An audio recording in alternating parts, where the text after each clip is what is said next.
gengs, ketemu lagi bareng Emi Akiara. Di video kali ini, Emi akan merecap anime Sakamoto Days Season 1 episode 1 dan 2. Yuk langsung aja kita mulai. Episode 1 dibuka dengan Taro Sakamoto yang sedang menghabisi sekelompok pria di sebuah gedung, namun di kehidupannya berubah ketika ia mengunjungi sebuah toko dan jatuh cinta kepada pemilik toko. Pemilik toko itu bernama Aoi. Mereka lalu menikah, memiliki seorang anak yang bernama Hana, dan Taro pun meninggalkan dunia hitman atau pembunuh bayaran. Seiringnya waktu, tubuhnya pun mulai membesar, menandakan hidupnya lebih damai. Di lain tempat, Shin, seorang pembunuh bayaran yang memiliki kemampuan membaca pikiran, sedang mengamati toko milik Taro. Ia berniat menemui mantan mentornya itu. Sementara itu, seorang anak kecil menggambar target di pintu masuk toko dan meminta minuman gratis jika berhasil mengenainya dengan panah. Sayangnya si anak itu meleset dan malah tersandung, menyebabkan tinta dari tasnya tumpah dan mengenai celana pelanggan. Sebelum situasi memburuk, Taro dengan sigap mengintekkan pelanggan itu hanya dengan sebuah pena. Setelah memastikan anak itu baik-baik saja, Shin memperkenalkan dirinya sebagai seorang hitman. Taro sempat berpikir untuk menghabisi Shin, tetapi Shin yang bisa membaca pikirannya segera mencegahnya. Ia mengatakan bahwa dulu mereka pernah bekerja sama. Shin ingin Taro kembali ke dunia hitman, tetapi Taro menolak. Karena mereka berbincang di luar, seorang pria datang meminta bantuan Taro untuk suatu tugas. Taro menyelesaikan tugas dari pria itu dan beberapa warga lainnya. Shin pun terkejut melihat bagaimana Taro kini menjadi sosok yang disegani di lingkungan itu. Ia pun kembali ke mobilnya dan merenungkan perubahan Taro. Meski tubuhnya kini lebih gemuk, Shin tetap menganggapnya keren. Tak lama kemudian, bosnya Shin menelpon. Ia marah karena Shin gagal membujuk Taro kembali dan memerintahkan Shin untuk membunuhnya karena Taro telah melanggar aturan organisasi mereka. Shin kembali ke apartemennya memikirkan perintah bosnya.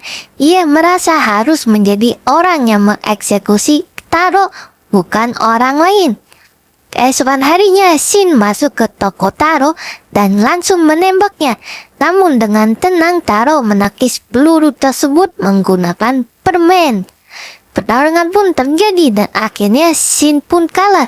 Ia terbangun di lantai 2 toko dan dirawat oleh Aoi. Saat makan malam bersama keluarga Sakamoto, Shin akhirnya memahami alasan Taro meninggalkan dunia hitman. Taro juga mengatakan bahwa Shin selalu bisa datang ke tokonya kapan saja. Shin kemudian menemui bosnya dan memohon agar Taro tidak dibunuh. Namun bosnya menolak. Shin pun mengancam akan mengorbankan dirinya jika itu bisa menyelamatkan Taro. Meski bosnya tampaknya setuju, Shin membaca pikirannya dan mengetahui bahwa ia ingin masih menghabisi Taro. Saat Shin bersiap menghadapi bosnya dalam baku tembak, Taro yang telah menyadap percakapan mereka segera mengambil senjata dari gudang tokonya dan bergegas membantu Shin. Di tengah pertempuran, Taro muncul dan dengan mudah mengalahkan bos Shin serta anak buahnya. Shin pun terkejut mengetahui bahwa Taro telah menanam alat pelacak di pistolnya sejak pertarungan mereka sebelumnya. Sebagai tanda penerimaan, Taro melemparkan celemek toko kepadanya, mengisyaratkan bahwa Shin kini menjadi bagian dari toko Sakamoto. Episode pun berakhir dengan kedatangan lebih banyak pelanggan ke toko mereka. Episode 2 dimulai dengan Shin yang masih terngiang Saat pertempuran Taro melawan mantan bosnya, ia mengira Taro telah membunuh mereka. Tetapi Taro membantah. Aoi memperingatkan suaminya bahwa jika ia membunuh seseorang lagi, ia akan menceraikannya. Hari itu Taro dan Shin pergi ke Chinatown untuk membeli bakpao. Namun tiba-tiba seorang gadis bernama Lu Xiaotang melompat dari sebuah gedung dan mendarat di atas Taro, menghancurkan bakpao mereka. Tak lama sekelompok preman pun muncul mengejar Lu. Lu melawan mereka dibantu oleh Taro dan Shin. Namun jumlah musuh yang semakin banyak membuat mereka terpaksa melarikan diri. Di sisi lain, CEO dari Dan Incorporation menerima laporan bahwa Lu Xiaotang telah melarikan diri.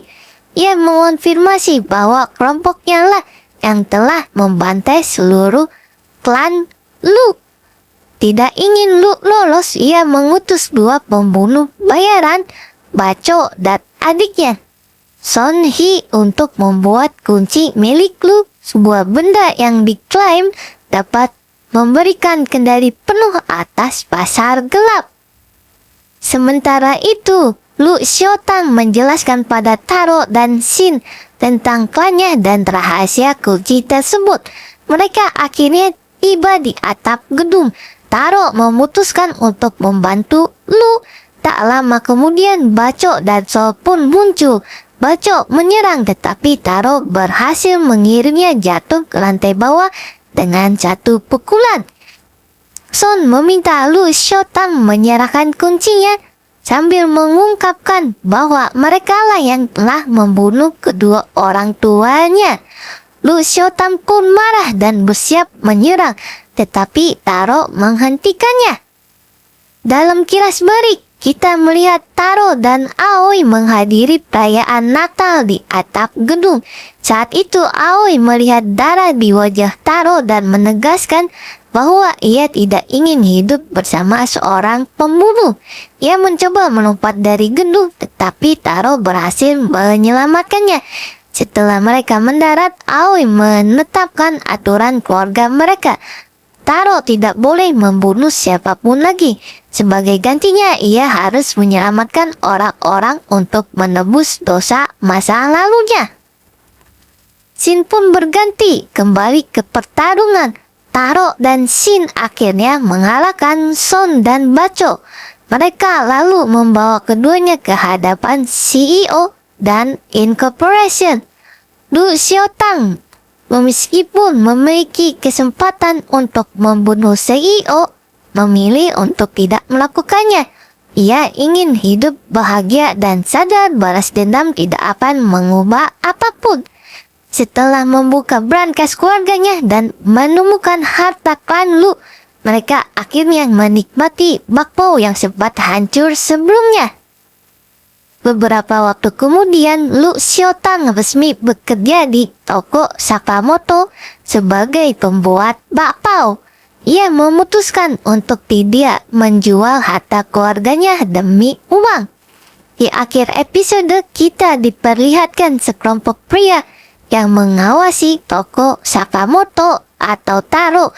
Salah satu dari mereka menunjukkan dokumen dari JAA atau Japanese Assassin Association dan mengungkapkan bahwa seseorang telah menetapkan harga 1 miliar yen untuk kepala Taro.